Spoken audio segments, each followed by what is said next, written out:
are going to help us in terms of understanding the why we need the peritoneal dialysis, and very appropriate topic by Dr. Irfan Munir. Why not peritoneal dialysis? And we have seen that in many countries, in Hong Kong, Thailand, they're going almost 50 or more than 50% initial start with the peritoneal dialysis, and this is something they have realized for the benefit of the patients and for the economy at the larger scale for the country. And we being a nation who requires to be cost effective, so we need a lot of input in these suggestions and way forward. Similarly, we have Dr. Kiran from Shifa International Hospital.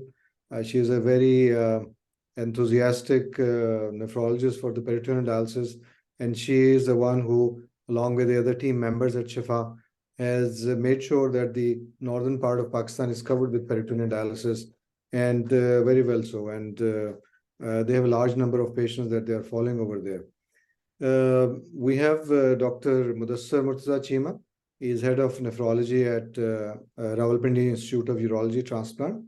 He is again a very keen enthusiast in peritoneal dialysis, and takes part in our peritoneal dialysis webinars and workshops. And he is intending to initiate peritoneal dialysis soon at his center, with all the logistic issues that we have currently facing in Pakistan. I think that will be overcome very soon with future things coming in pipeline, inshallah. Dr. Ahad Qiyum, Peritoneal Dialysis Pakistan Academy, is the president. Unfortunately, he will not be here because of some commitment that came up, and she apologized. But we have Dr. Azhar Wahid, Dr. Mohsen is going to join us soon, and we'll have a good session, inshallah, today. So let's not wait you guys further, and well, let's start with Dr. Irfan Munir. Sir, please.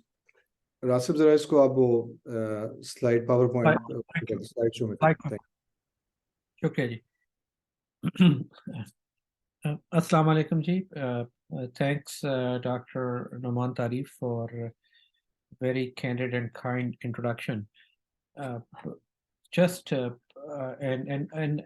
you just put everything in a nutshell in terms of where we are, partly in terms of global perspective and where we need to head on.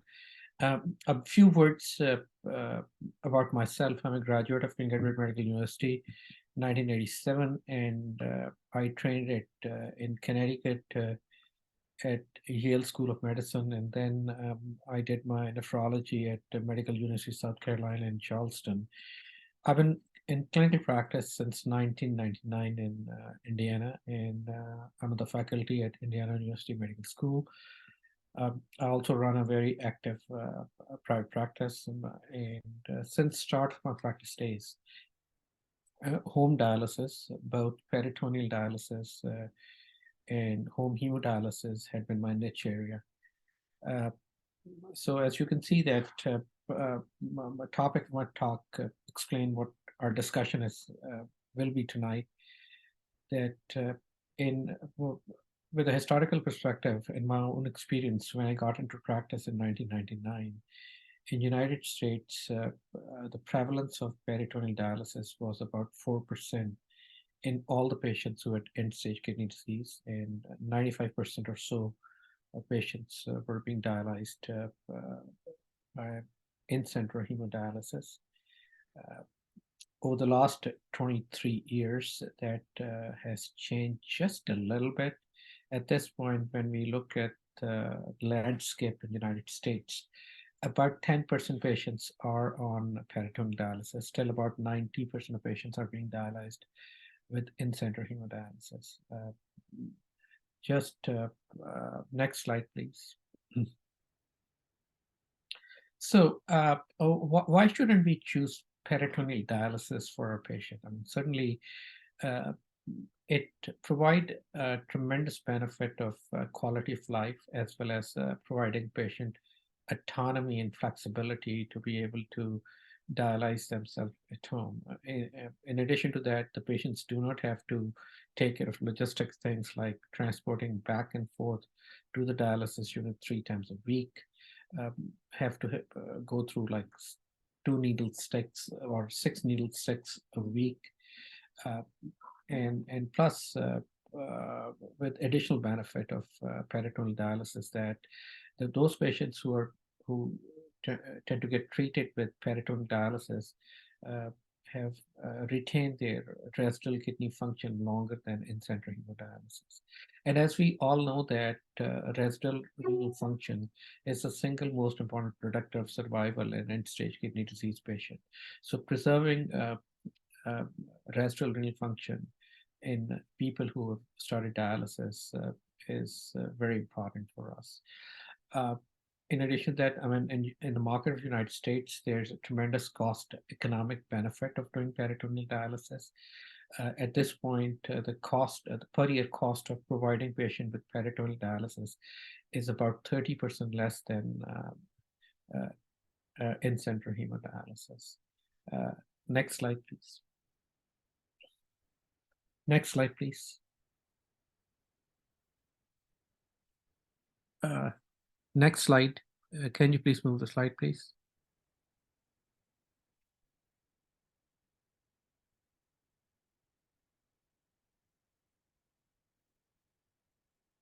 So despite benefits of peritoneal dialysis, why there's still some why the growth is so limited, not only in the United States as well as in the other parts of the world as well. Certainly, if you want to start on a peritoneal dialysis program, it requires more upfront work. The most important thing for initiating a peritoneal dialysis is creating a good infrastructure, that is training the paramedical staff well, uh, so they in turn can train the patients.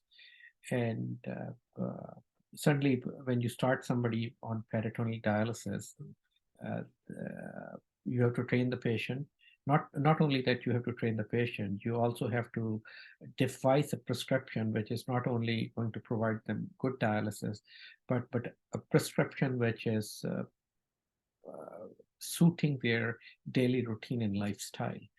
Uh, Whereas starting somebody on hemodialysis is very easy. I mean, it just takes 2 phone calls, one call to get the line placed, and second call to the dialysis unit to get a chair and giving dialysis orders and get them started on hemodialysis. An additional factor which I've come across in my clinical practice is that the comfort level of the nephrology trainee and nephrology graduates with peritoneal dialysis.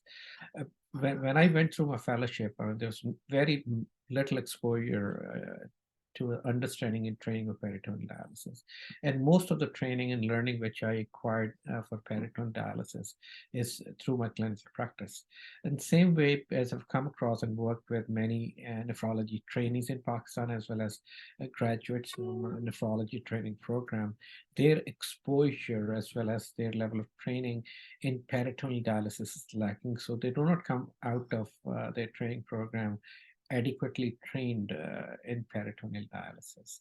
So certainly starting peritoneal dialysis, especially when you don't have infrastructure and established program, it'll require a lot of upfront work. And number two, the comfort level of the nephrologists who are in practice is lacking in Pakistan. Next slide, please. So this is the incidence of end-stage kidney disease in the United States.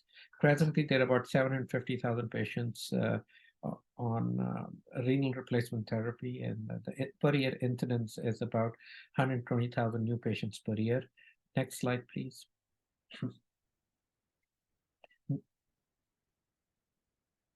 So as you can see that projected prevalence of end-stage kidney disease in the United States in year 2030, we expect to have over million patient, over 1 million patient with end-stage kidney disease uh, on various form of treatment by year 2030. As you can see that the prevalence of all the risk factors which lead to end-stage kidney disease, including hypertension, diabetes, obesity, is increasing. As you see that with increasing prevalence of all these risk factors and increasing life expectancy, we're expected to have increased prevalence of end-stage kidney disease. And then the same holds true for Pakistan as well. I think at this point, a rough estimate is there are about 500,000 patients of end-stage kidney disease in Pakistan. About 10,000 to 15,000 patients are on various modalities of treatment, out of which approximately 100 or 120 patients are on peritoneal dialysis. But still, the main form of treatment in Pakistan for end-stage kidney disease is hemodialysis. Next slide, please. So when you can see that this slide shows you that the excess uh, at the time of starting dialysis in end-stage kidney disease and then 2 years down the road. At this point, the KDOQI guidelines require for starting somebody optimally on end-stage kidney disease treatment, we need to either initiate the treatment with the AV fistula or start them on one of the modalities of home dialysis. The use of central line for starting dialysis is discouraged because it's associated with increased mortality. And when you look at like 2-year relative risk of death in patients who are starting dialysis with a permacath as compared to those people who are starting dialysis with AV fistula is about 2. So the relative risk of mortality of 2 at 2 years out of those people who are starting dialysis with the permacath. Next slide, please. Again, to reinforce the same point that the mortality of end-stage kidney disease patients is determined partly by the kind of vascular access they are being dialyzed. Next slide, please. If you can look at y-axis, there is survival, and on an x-axis, the time period, and the lower dashed line is the patients who are starting dialysis with a central venous catheter. And the upper lines are those patients who are starting hemodialysis either with AV fistula or AV graft. And if you can see that the mortality or survival of those patients who are starting dialysis and who are being dialyzed with central venous catheter is less when compared to those patients who are starting dialysis either with the AV fistula or those patients who are starting dialysis with peritoneal dialysis. Next slide, please. And the reason of suboptimal start initiation of treatment in most of these patients are that we still in a very sophisticated medical environment, such as United States, the patients are being referred late to nephrologist. And despite the patients being seen by nephrologist, a lot of patients do not get educated how to optimally start a treatment once they progress to end-stage kidney disease. Next slide, please. So the reason the patients are starting suboptimally on end-stage kidney disease treatment is that sometimes there's a delay in the referrals. Sometimes we recommend a patient what is the right kind of treatment, but they do not want to go through that route. Sometimes that's acute worsening in kidney function, and we do not predict in advance that which patients are going to progress to end-stage kidney disease and need dialysis. And sometimes there's surgical delays. I mean, these are the factors which lead to some optimal initiation of treatment of end-stage kidney disease. So when I talk about suboptimal initiation of treatment of end-stage kidney disease, that typically would mean that those patients who progress to end-stage kidney disease and are starting treatment with a central venous catheter. They're not starting dialysis with a fistula, or they're not starting on home modalities like peritoneal dialysis or home hemodialysis. So at this point in United States, the CMS, which provide all the funding for dialysis, they have started to impose fiscal penalties to nephrology practices and hospitals who are not achieving a certain goal of starting patients optimally on the treatment. It is not that only their survival is better once they're starting optimally on one of the end-stage kidney disease replacement therapy. The cost and economic benefit is also substantial. Next slide, please.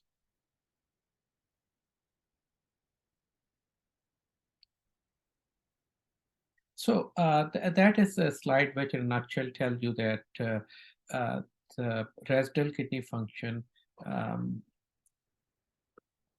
is one of the important predictor of outcome in end-stage kidney disease patient.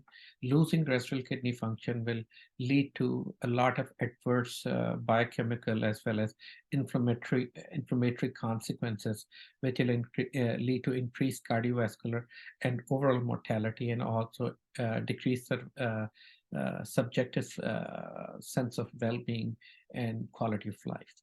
Next slide, please. As you can see in this slide that which shows you on the y-axis, it's the residual renal function. On the x-axis is time since initiation of treatment. You can see that even 4 year out, people who are on CAPD has some degree of kidney function, where all the patients who have been initiated on hemodialysis, it's lost all the residual kidney function by 4 year out. Why is that important? Next slide. This is a study which was done, which showed, next slide, please. Yeah, this study was very well done study, which in which the cohort, both the groups were very well matched.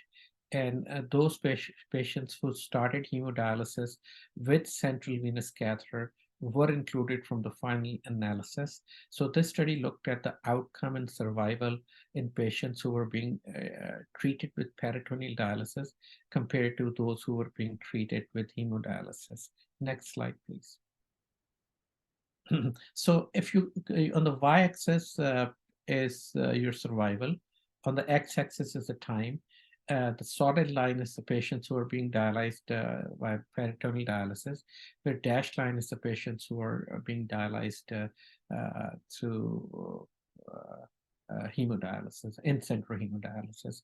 So the left graph is as treated, and the right graph shows you intent to treat analysis.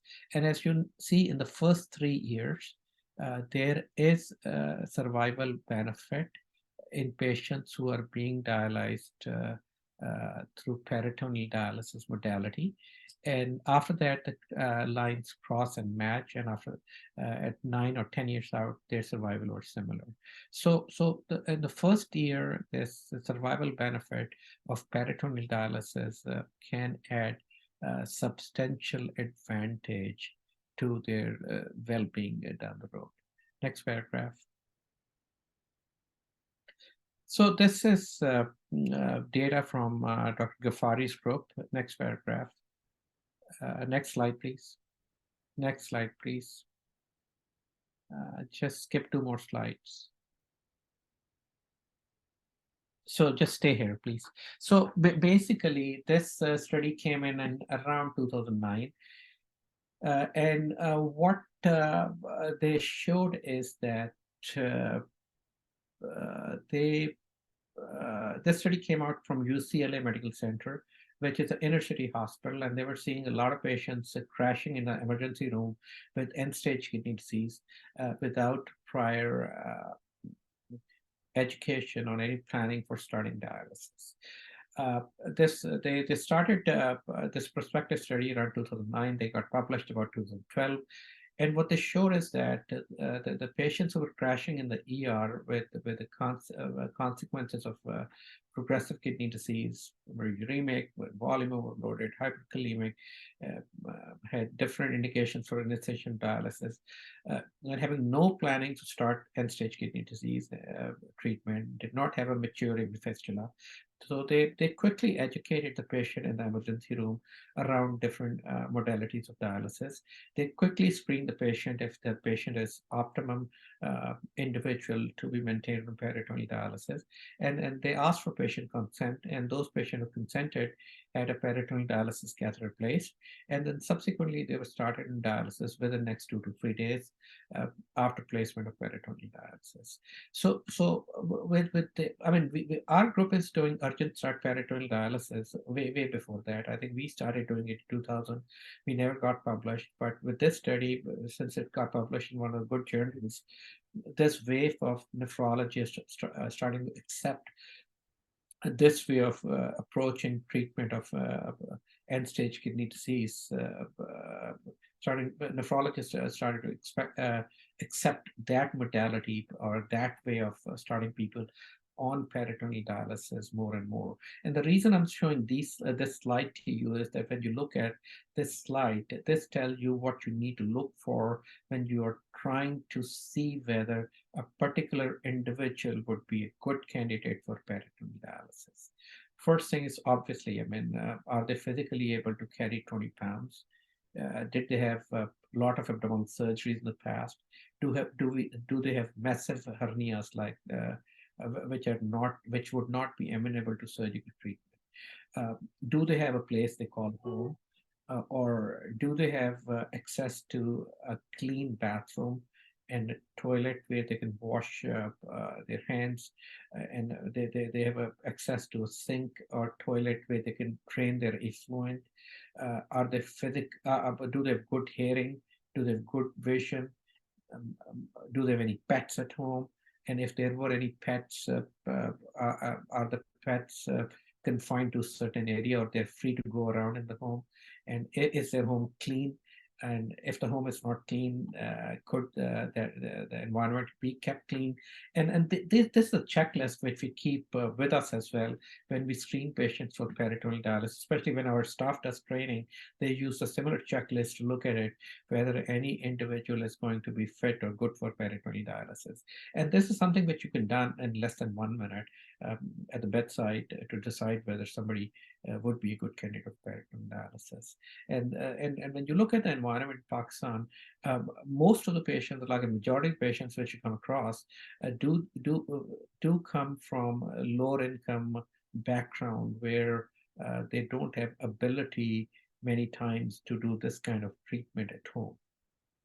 And the way we can tackle that in the environment of Pakistan is that I did start assisted in-center peritoneal dialysis program at Mayo Hospital. We screen and we follow the patients closely. So far, I think we discharged one patient to continue dialysis at home. But we felt that that patient had a good support staff and good circumstances and environment at home, that he can continue his treatment at home. Majority of patients which we are still dialyzing in the in-center program. When Dr. Nov'23 talked about Hong Kong and Thailand, especially in Hong Kong, there are in-center dialysis unit which are providing assisted in-center dialysis to a lot of patients. So that is a model which we are looking to promote in Pakistan moving forward, that we want to create a lot of assisted in-center peritoneal dialysis centers with few patients which will be dialyzing eventually at home once we are assured that we were not going to be faced with infections, compliance issues, and all that, those kind of things. So next slide, please. So certainly, I mean, when we see end-stage kidney disease, either they are presenting to us late or early. There are two ways in which they can be started on dialysis.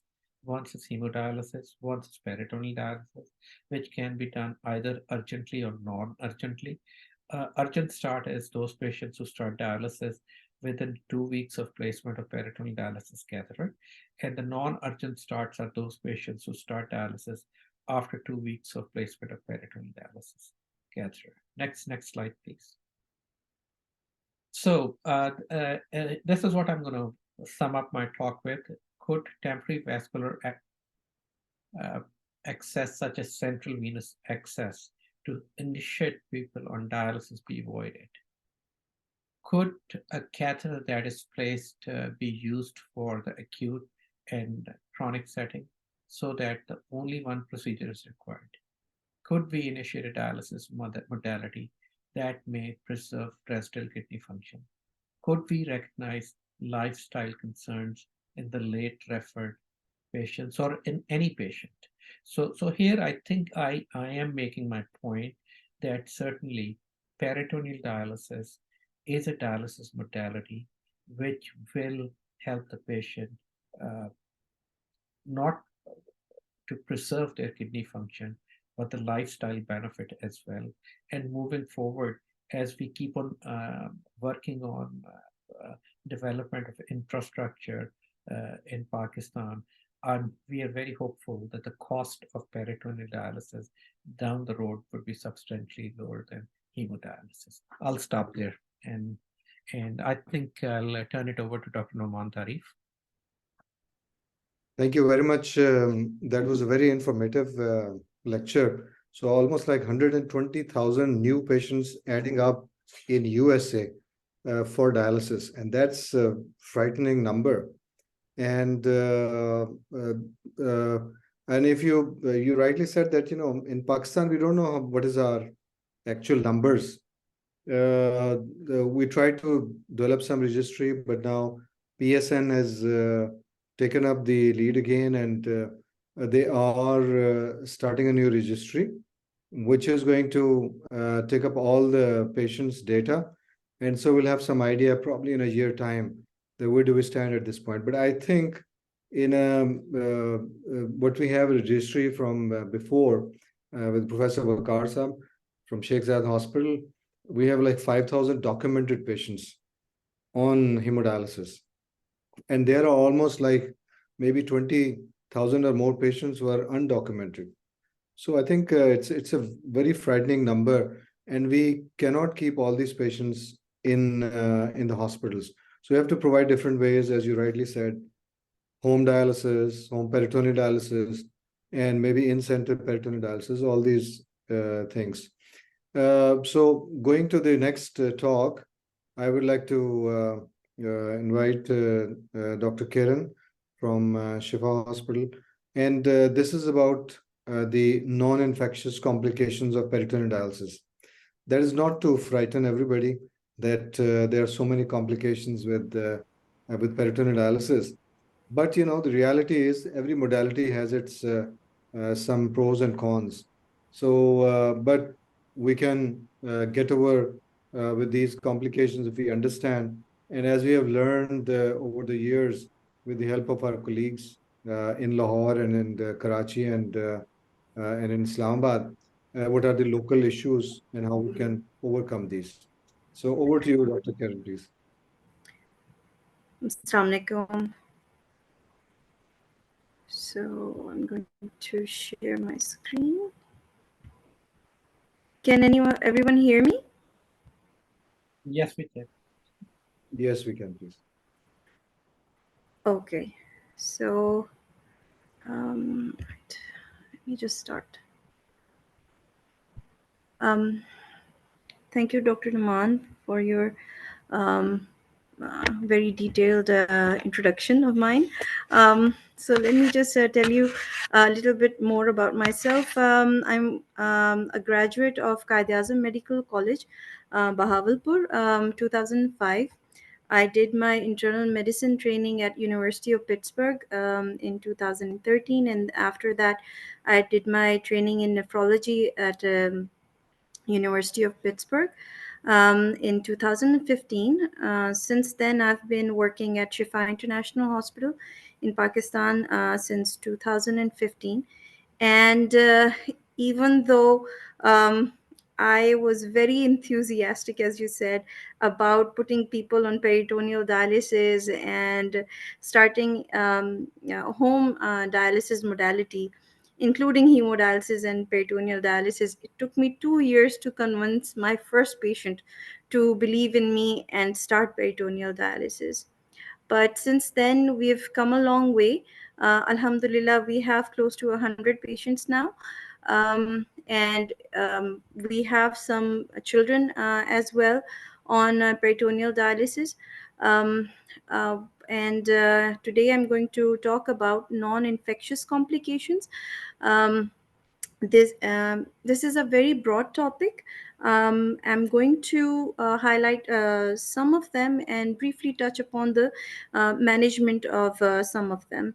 So, since infectious complications are downtrending in most of the Western world, the non-infectious complications are being recognized as a major reason for technique failure and being shifted onto hemodialysis permanently. So, according to one study that was published in JASN, 1 year catheter survival of 80% and primary non-function rate of less than 10% are acceptable. So, I think when we see that, it gives us hope that we're doing very well in terms of our centers, which have a very small number and very few surgeons or nephrologists who are trained to put in catheters. And our 1 year catheter survival is almost 99%. There are multiple ways a PD catheter, tunnel PD catheter, can be put in. But the best way to do it is laparoscopically, because it has the benefit of um, adenolysis, making sure that the catheter is placed in the deep pelvis, and if there is any redundant omentum, it can also there can be omentopexy done. So there's a large list of complications, hernias, leaks, hydrothorax, hemoperitoneum, chylous peritoneum, bilious peritoneum, blockade of catheters by a number of reasons, having multiple kinds of pain because of being on peritoneal dialysis, EPS, metabolic syndrome, to name a few. So I'm going to talk about only a few of them. I'll start with the most simple one that we come across. Pain is a common symptom in patients. Back pain, lower back pain is something that comes with time, or many patients complain of it early on in the first 2 months. That is because of change in the center of gravity, because of having 2 to 3 liters in their belly, which they are not used to, stress on the muscles, and especially if the patients are malnourished, they have very poor muscle tone, and they complain of back pain.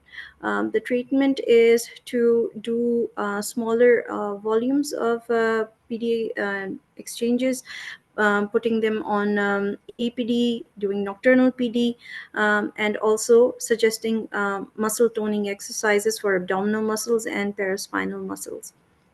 Then there is the infusion pain, which is usually in the early days of PD, and it dissipates over time. That's what I've seen.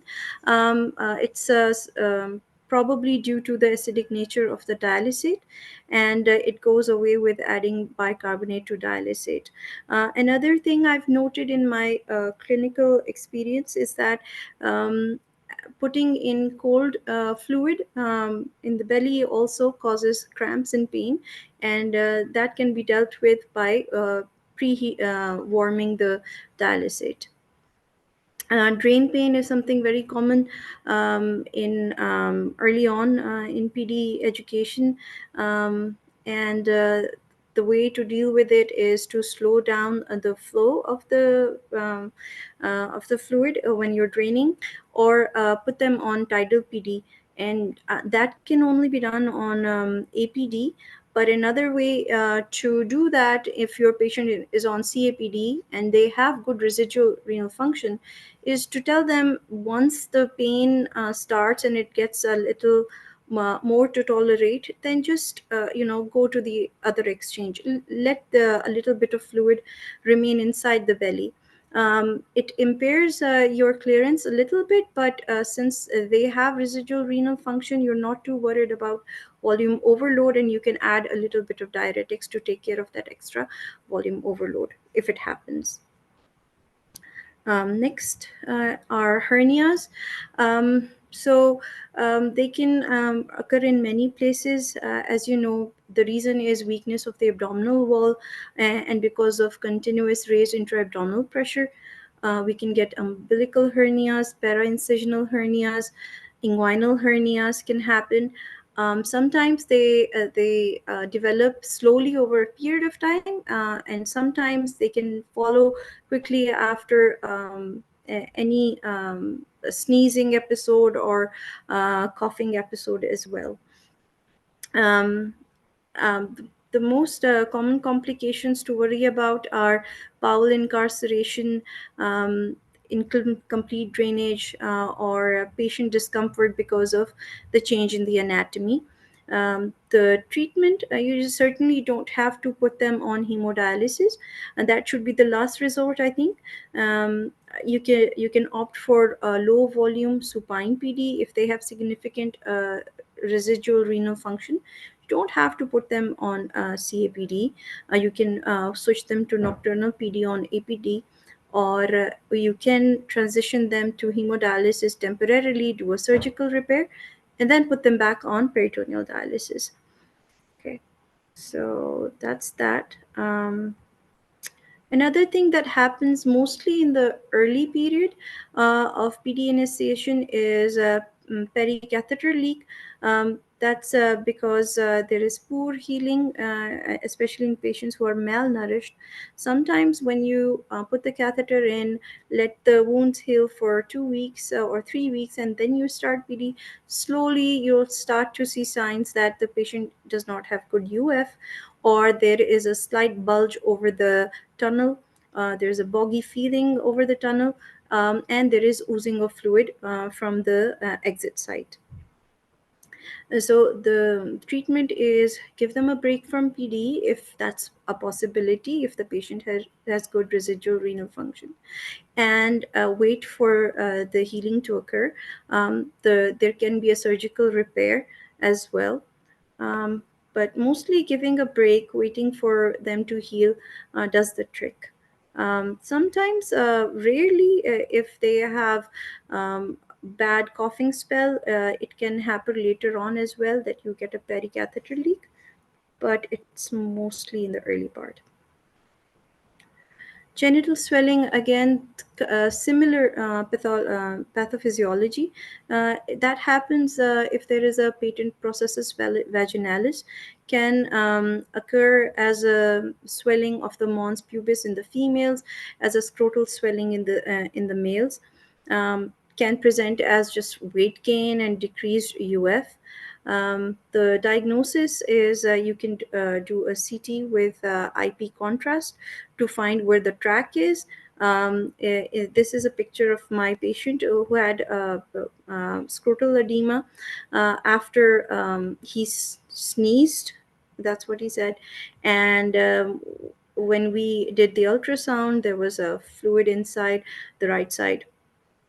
So it was clear, and we did not go ahead with CT with IP contrast. But in cases where you cannot give IV contrast, IP contrast, you could do an MRI. You don't need to put a contrast for that. The treatment of this, if you want to continue with PD, is to do a surgical repair and then put them back on PD.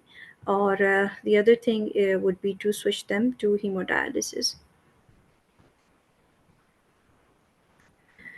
Hydrothorax is happens once the patient is started on peritoneal dialysis and they have some rent in their diaphragm, whether they have a large hiatal hernia or usually it's on the right side.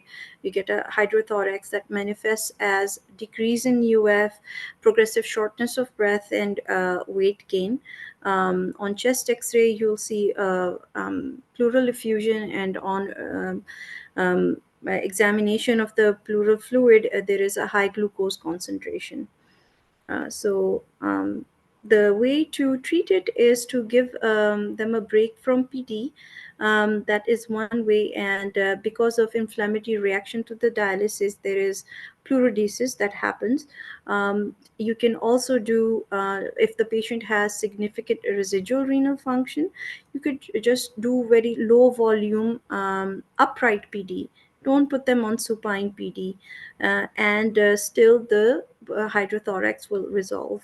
The other thing would be to do a pleurodesis that can be done laparoscopically, through a thoracoscope, or it can be an open surgery. Or the last resort would be to put them on hemodialysis. So we had this elderly gentleman who developed this complication, and we tried to do a pleurodesis, but it failed. And because of the pain associated with the process, he didn't want to undergo the pleurodesis again, and he shifted to hemodialysis. Um, Another alarming complication of peritoneal dialysis is hemoperitoneum. Um, the picture is self-explanatory, um, and the most common cause is menstruation or mid-cycle bleeding that happens with ovulation, and there is a blood-tinged effluent. Sometimes with aggressive physical exercise, you can or trauma, you can get blood-tinged effluent as well. The lesser common, but more worrisome reasons could be bowel ischemia, pancreatitis, EPS, a malignancy, a ruptured ovarian or renal cyst, or any coagulopathy. Hemoperitoneum should be, the patients, like young females, should especially be educated about this, because it is very scary to look at, and you have to tell them to take care of this early on, so there is no blockade of the catheter. The best way to deal with the hemoperitoneum is to do quick flushes. Usually using 2 or 3 bags does the trick, and the fluid becomes clear. If the patient is not taking heparin intraperitoneally, tell them to start adding heparin to the PD bags, so that fibrin clots don't form, and the catheter is not blocked with blood clots. And treat the cause. If the patient has abdominal pain, something to worry about would be pancreatitis in a young patient or in an elderly person. Like we had one patient who we thought had peritonitis, just plain simple, PD related peritonitis, happened to have a perforated duodenal ulcer. Another patient of ours who had hemoperitoneum. Initially, I thought that she was having it with her menstruation, which she always did, but then the pain started to get worse, and ultimately, we diagnosed that she had peritonitis. And not to stop PD, that it would be my point. Just because the patient is having hemoperitoneum, rather you should continue peritoneal dialysis and do frequent flushes, so that the blood does not form a film on the peritoneum and damage the membrane. Chylperitoneum, something very fancy. I've never seen it myself, but it's something we should always know about. It's usually caused by obstruction of the lymphatics from malignancy, from trauma, or from certain parasitic infections. And you get a white looking, milky looking effluent. And the way to diagnose it would be on lymphangiography and lymph scintigraphy. The effluent routine examination will have high triglyceride levels, which is not done routinely, so you have to test for that. Another way to check for it is to make the patient lie supine for at least 30 minutes, and then do a CT and because the lipid is lighter, it goes up and forms a layer on top of the effluent, and that can be differentiated on a CT. Treatment is surgery and treat the cause. Um, so catheter blockade is very common. We come across that a lot. There are many reasons for it. The most common reason is constipation. The side holes of the catheter get blocked as the gut gets distended. Another reason is omental wrap that can happen, and the catheter can be blocked by a fibrin clot or by a blood clot, and the catheter can sometimes become kinked. The easiest way to diagnose whether the catheter is blocked or not is to do a push and pull maneuver. If you can push fluid through, it means that the obstruction is outside and there is a ball valve mechanism. The catheter might be against the wall of the gut or the abdominal wall, and that's the reason it's getting blocked. Initially, when the omental wrap happens, there is inflow but there's no outflow. You can push fluid in, but you cannot pull it out. In If there is a clot inside the catheter, you can sometimes dislodge it with pushing fluid by filling the catheter with a heparin lock, and then after giving it a rest for 2 hours, then try to push and pull, and sometimes you can dislodge the fibrin or a blood clot.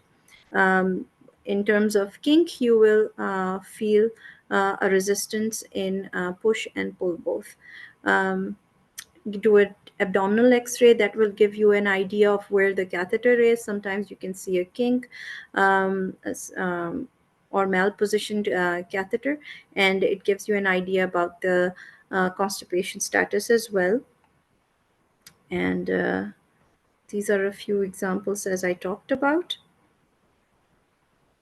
So the treatment is first thing to try is always try to give them laxatives, make them purge. Sometimes that moves the catheter and removes the blockade. Puts the catheter in the deeper pelvis, removes the kink. The other thing to do would be you can pass a guide wire and try to position the catheter. If it is malpositioned, or if there is a temporary blockade, you can remove that clot as well. That can be done fluoroscopically, or the other thing can be done is do a laparoscopic manipulation. Um, Something that was done at my training center in US, they used to put a TPA in if we thought that there was a fibrin clot or a blood clot. The way to do it is to put 4 milligrams of a TPA into the catheter and wait for 2 hours and try to push and pull again. So my personal experience in Pakistan, early on we had a lot of like 3 patients who had a mental block, and that was, to me, seemed a lot. And then we realized the reason was that the surgeon was placing the catheter a little bit higher up. So um, that we took care of that by discussing it with the surgeon, and he adjusted his technique. um, but after that we haven't had a single mental wrap. So I think it was technique related. So one of the complications that I worry about myself is EPS. Uh, um, it's a it's an inflammatory reaction to the glucose content of the dialysate, and because of the glucose degradation products in the fluid, that results in neoangiogenesis, fibrosis, mesothelial proliferation, and results in a dense capsule around the gut. It's very painful. The patients, I think I've seen two patients so far in my career, and it's a very painful, debilitating condition for the patient. And they get bowel obstruction symptoms off and on, chronic pain, intermittent pain, and blood in the effluent, like hemoperitoneum, off and on. Um, it's The risk factor for it is uh, time on dialysis. So there was a study that showed that the risk of EPS increases as your time on peritoneal dialysis increases, and it goes up to about 5% after 8 years. So, but patients who were on PD for 15 years also had a risk of 5 to 6%. But in patients who were on PD for about 3 years, the risk was less than 1%. And another risk factor is the dialysate concentration. So if you're using higher glucose concentration, there is an increased incidence of ending up with EPS. CNIs also have been postulated to be one of the reasons, because they are pro-fibrotic agents, and they cause more incidence of EPS. And since EPS is seen more in patients who go on to be transplanted after PT, it's seen more in them. Um, ARBs and ACE inhibitors are associated with a decreased risk of developing EPS. And the treatment is to decrease inflammation. You can give them prednisolone, 10 milligrams, or put them on tamoxifen as well. So these are the two things. um, Stopping PD if someone develops EPS is very controversial, because when the patient is doing peritoneal dialysis, they are actually the fibrin that is forming is being removed, and if heparin is also being added to the PD fluid, then there is effective clearance of the fibrin. So supposedly the disease progress is slow. If you stop PD, then the process of EPS doesn't stop. It rather it progresses more rapidly. And so switching them to hemodialysis for PD, for EPS, is not, I would say, the best choice if the patient has a poor membrane function, and that's why you're using higher glucose concentration, and that's why the patient is having EPS. Then and they don't have any good residual renal function, maybe you can put them on hemodialysis for those other factors as well. But having said that, it doesn't mean that you should not transplant a patient who has developed EPS while being on PD for a long time, because the survival of the patients who had EPS and that got transplanted was still better than remaining on PD or then switching on to hemodialysis. So, like I said, so that was it. Any questions or comments? Thank you very much, Dr. Kiran. That was fantastic. I just have there's two things. One is that for the first lecture, as Dr. Bagman says, there's no patient of dialysis who cannot be put on peritoneal dialysis. And Dr. John Crabtree, who's a big famous name in access, peritoneal dialysis access, suggests that any patient on peritoneal dialysis who has a complication that, and I don't think there is any complication that cannot be treated and the patient can be put back on peritoneal dialysis. But these things, I'll just ask two comments from quick comments from Dr. Mohsen first, and then Dr. Murtaza Cheema. And before that, I would like to welcome Dr. Fateh Shahzad. He's, I think, past president of APNA and Kemkana, and Dr. Khalid Mahmood from, who is an eminent nephrologist from Dallas. And then our local nephrologist Dr. Ghulam Abbas, Dr. Poonam, and Dr. Javeria from Karachi, and Dr. Batul from Fauji Foundation Hospital, Pindi. Welcome all. So over to you, Dr. Mohsen, please.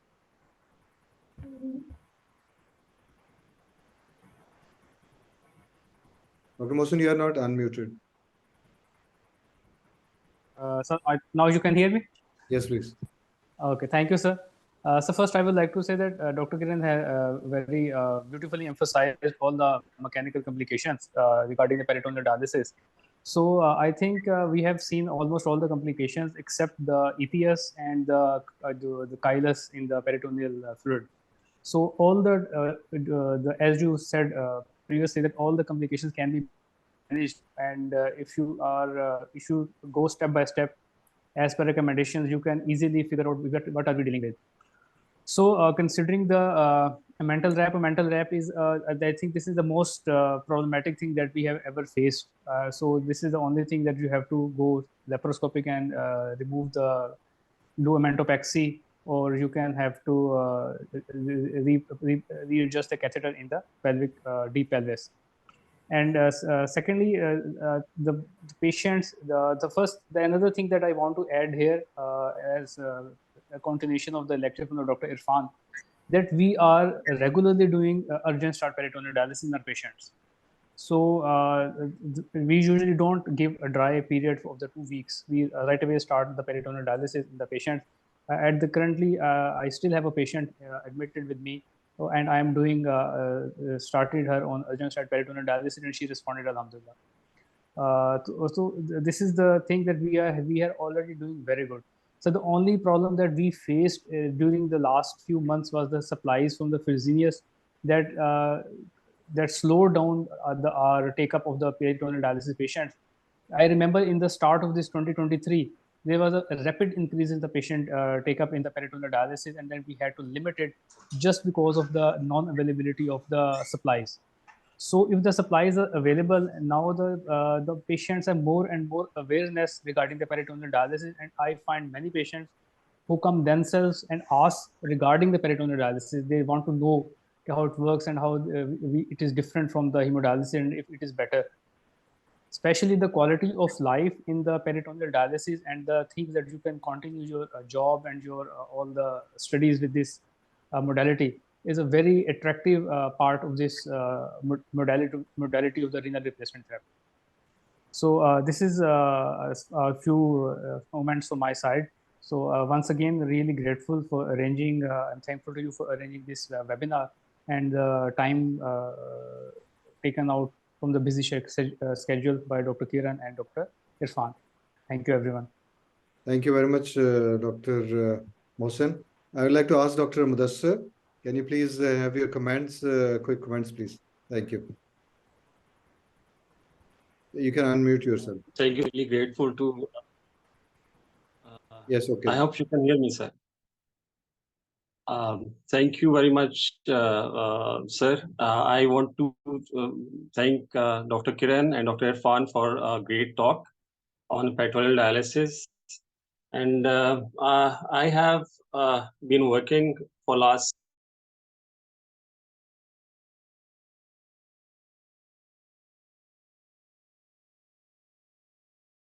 six years in a public sector hospital, even for hemodialysis. Peritoneal dialysis, Dr. Kiran rightly mentioned that it's a great struggle, and I'm glad to hear that she has managed to around 100 patients on peritoneal dialysis in Islamabad. That's a great achievement. And in a public sector hospital, we are trying to establish an indoor facility for peritoneal dialysis. We plan to train nursing staff along with a bunch of doctors and dialysis technicians who can train and guide patients to start their peritoneal dialysis in centers and later on convert them to CAPD, and then they can get the benefit or the survival benefit that CAPD offers to them. So I'm really grateful, Professor Aman, to you and PD Society Pakistan for giving us the opportunity. And allowing us to receive this knowledge from great presenters like Dr. Kiran and Dr. Irfan. I'm really grateful. Thank you very much. Any questions from the audience? Dr. Irfan and Dr. Kiran are here. Yes, sir. Sir, there are a couple of questions in the chat box, please. Gigi, please. Can you just mention them? Right, sir. So the first one is from Dr. Butt. He says that he's from FFH and they have many patients Dr. Batul, but she's... Yes, sir. And they have many patients who can't afford their treatment, so they would be interested in a workshop, sir. Sure. And Dr. Javeria Chuftai has a question that what is the long-term prognosis of hernia repair in CAPD patients in terms of recurrence of hernia and peritonitis rate? Over to you, Dr. Kiran. Okay, I'll take the first question. So, Dr. Batul Bhatt, I'm very happy that we have a few people in Islamabad and Pindi who are actually want to do peritoneal dialysis, and it's going to be a joint effort. I feel sometimes limited because I work in a private hospital that caters to a very small population of and that's why we cannot give the benefit of PD to the patients who actually will benefit, young patients with good residual renal function who actually are working full time sometimes. So definitely I'm going to work on this and I'll try to arrange a workshop.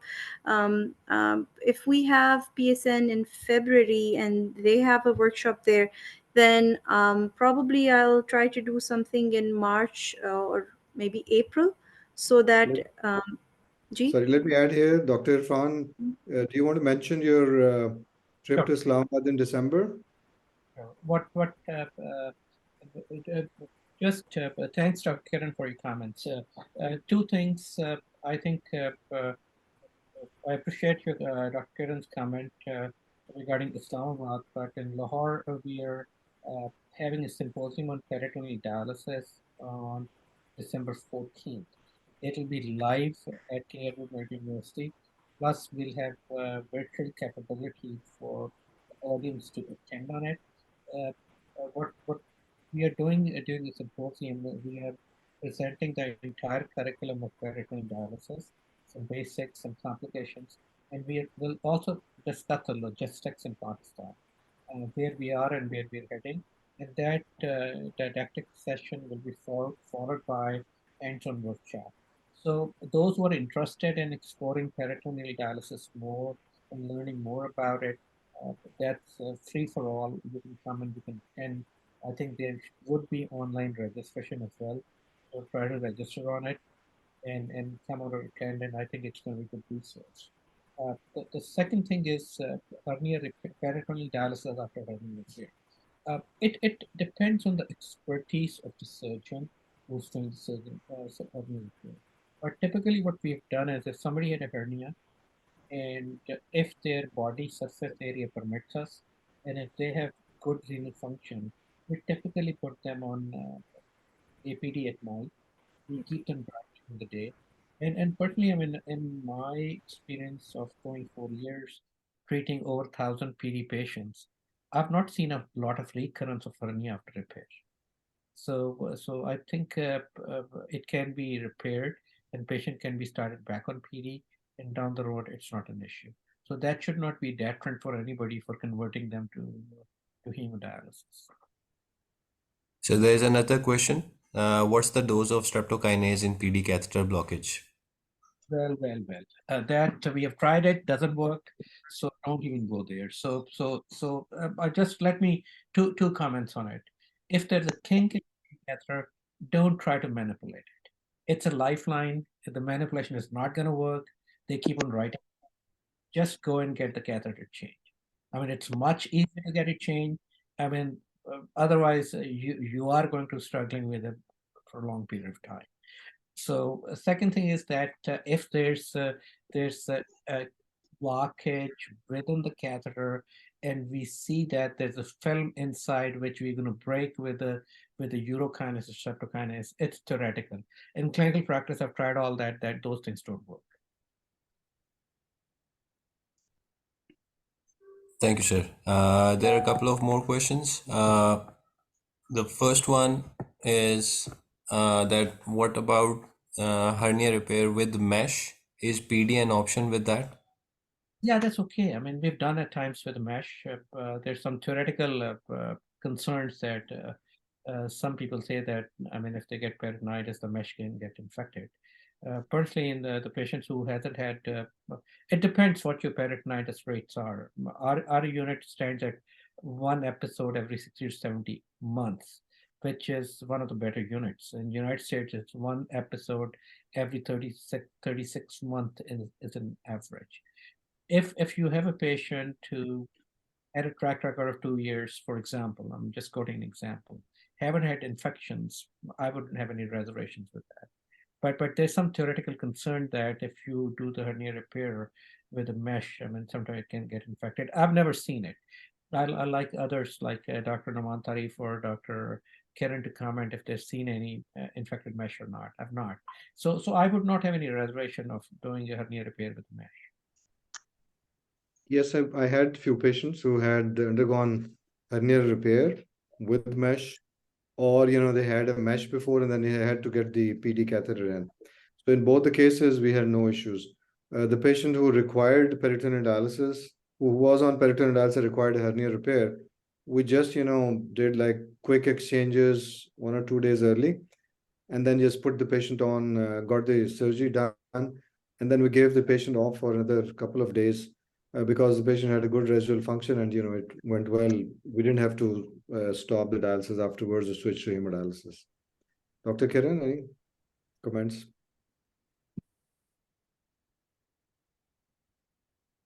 I was going to ask how long did you keep them off peritoneal dialysis, but you answered it already. So, Yeah, thank you. typically, just a common sense thing. What we do is, I think it takes 2 to 3 days for the pain to settle down. Well, I tend to dial them aggressively for like 3 to 4 days prior to, Before. Yeah. and especially if they don't have any kidney function, and then just don't do any dialysis for 2 to 3 days. On the third day, most likely, I'll start with low volume exchanges, advance it every 2 weeks to the full volume by 6 weeks. There are some more questions, please. One is hand raised, and another one, I think, sir, Noman Tarif, it's for you, sir. Is there an update on PD therapy approved on Sehat Sahulat card? Well, and we had the PD on Sehat Sahulat card in Punjab, but that started well. It was supposed to be expanded to the other hospitals, but due to some reasons, it was not carried forward. But we are hopeful in the future. It will be a significant part of the healthcare provision by the government, since I think a lot of the government hospitals are requiring that peritoneal dialysis should be available at the centers, and this is going to push it into the Sehat card, inshallah. We have a raised hand from Dr. Abdurrahman. Dr. Abdurrahman, please ask your question. Yes, please. Thank you for letting me ask the question. My question is that just like dear doctor just said that like in the next month there will be a hands-on workshop.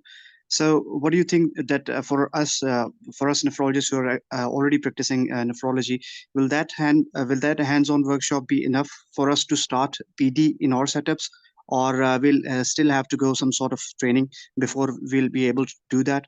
And my second question is that is there any setup in Pakistan, Islamabad, Lahore, or Karachi, where or one of our esteemed nephrologists is providing hands-on training for those of us who can actually travel and take a break of like 15-20 days to get such a training and get back to our workplaces and start PD? I personally think that that lecture is enough if you've already trained nephrologists. That information is enough to initiate peritoneal dialysis on your own. I mean, any time you're starting a new modality, it's always wise to maybe a little smart about it.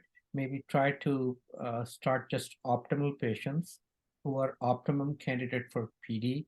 Do not start any marginal patients. And as your experience will grow, your comfort level will grow. And then the thing is, anybody from Pakistan, I mean, I'm at a phone call away. So, and if there are any questions anywhere, I'll be available. I'm sure Dr. Nov'23 is a great, excellent resource there. So we are always there for you. If you're uncomfortable with anything, you would like to discuss anything, you can reach out and you can discuss. Absolutely. We had many issues and we talked, we called, the many nephrologists in USA, including Dr. Irfan Manir, and they're all very helpful. We have Dr. Ahad Qiyum here, Dr. Kiran, and Dr. Javeria, Dr. Salman Imtiaz from Karachi. So there are a lot of people here, who can support and, don't shy of calling anybody anytime. We have good nurses and technicians who are well versed with the patient issues and who can be approached very easily also. And this is all under the umbrella of PSN and PD Academy of Pakistan. There's one more question in chat box. It's for you, Sir Irfan Munir, and that why there isn't much increase in patients of PD in USA despite of all facilities. Just probably, I think biggest issue is comfort level of the nephrologist in practice. My personal practice, my penetrance of peritoneal dialysis is about 30-35%. So in United States, the model which always works is just start involving the economics of the modality. I mean, what government has done at this point is like there's an incentive of financial incentive of doing peritoneal dialysis. Plus, there's a disincentive if you're not doing home dialysis. Plus, I mean, your patients do better with home modalities, whether it's peritoneal or home hemo. I mean, they just do better with it. So I think it's gradually the nephrology community is trying to understand and realize that that may be the way forward, and they're starting more and more patients on peritoneal dialysis. And it's a more upfront work, as I mentioned in the beginning. I mean, just starting peritoneal dialysis or starting a peritoneal dialysis just does not mean that you need to train one nurse and one technician and you'll have a good viable peritoneal dialysis program. I think as I initiated my discussion that the infrastructure, a good infrastructure is the key to success. But infrastructure, I mean that you have to have nurse champions, you have to have technician champions, and you have to have one or two nurses who are champions in peritoneal dialysis, who believe in it and who want to preach it and you want to carry it forward. And you have to have one or two champion technicians who believe in it and who have good skill set and want to learn it and want to carry it forward. And then the nephrologists who are champion and who believe in it, who think it's going to work. And once you have that belief that that things are going to grow, and in USA, I mean, just the resistance and the lack of growth has been just the poor training to the nephrologist at the time of their fellowship, and then not having a comfort level with initiating peritoneal dialysis, and then subsequently the ease in which the dialysis facilities or people who are running the most of the dialysis companies, they've become so convenient to initiate somebody on hemodialysis because of some fiscal benefits that just you place a central line with a one call and you refer the patient to them and the treatment is going to be started. So it's multifactorial, but mostly I think it's the comfort level of the nephrologist and believing in the modality of the treatment are the two keys. Right, sir. Please. I think I'll have to ask Dr. Azawaid. He wanted to ask some question or comment. Dr. Azawaid, you can unmute yourself. Thank you very much, sir. Can you hear me? Yes, yes, please. Yeah, thank you very much. It was an excellent seminar. I really enjoyed it, and especially the non-infectious complications that was covered very comprehensively. I was just writing in the comments box as well that I feel that there are two sort of bottlenecks or where we need to be more aware in establishing a low clearance clinic so we can streamline our patients towards peritoneal dialysis. Because some patients who crash landed, they probably, so most of the time, they don't have an access to a center where a PD catheter can be put in. So one thing is that. The other thing is that can we arrange some, I'm not sure whether we've already done so, arrange a workshop which is a hands-on a PD catheter insertion workshop on mannequins. You remember we used to have such courses in UK.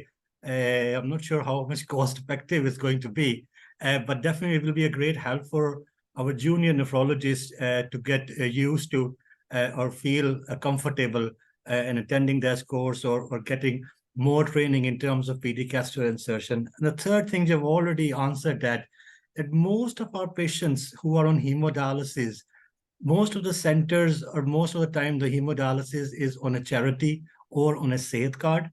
So the cost is an issue as well when you discuss with the patient, because most of our dialysis patients belong to that socioeconomic group where they cannot afford so many thousands a month for a PD fluid or a PD peritoneal dialysis to be their first choice.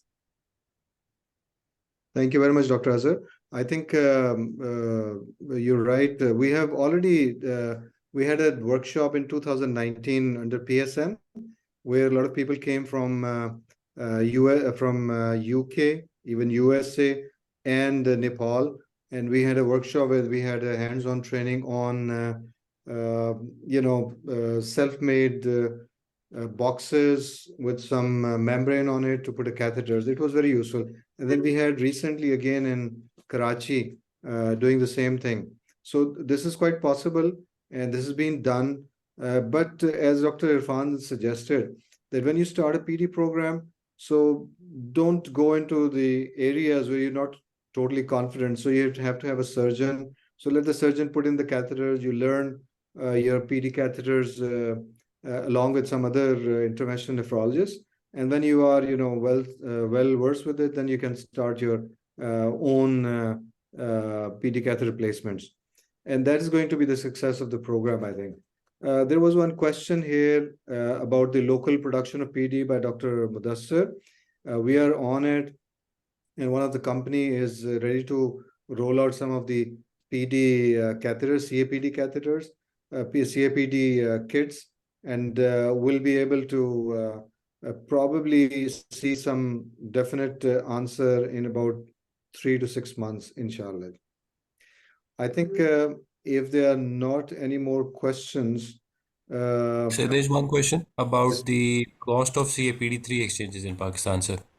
So 3 exchanges, we're just calculating. So one bag costs like 420 rupees, and the cap, one mini cap costs somewhere around 340 rupees. So one exchange costs somewhere around 700 about 70 or 80 rupees. So this is for one exchange. So you can multiply by 3 or 4 as you want to do the exchange. So this is some of the patients, if you start early, urgent start or early start with a residual renal function, you can do like once a week dialysis or twice a week. We have many patients. Dr. Ahad Qayyum has many patients. Even Dr. Salman has patients in Karachi. I'm sure Dr. Kiran has few patients who are also going PD for once or twice a week or something like that. So this is something which is quite possible. So I think with this, I'll wrap it up because we are already almost 20 minutes beyond time. Thank you very much, Dr. Kiran, Dr. Irfan Munir, for your time that you took because it's a morning time over there and you had to come in between your patients to take this webinar. Thank you so much, everyone, for participating and asking questions. Thank you so much. Allah Hafiz. Allah Hafiz.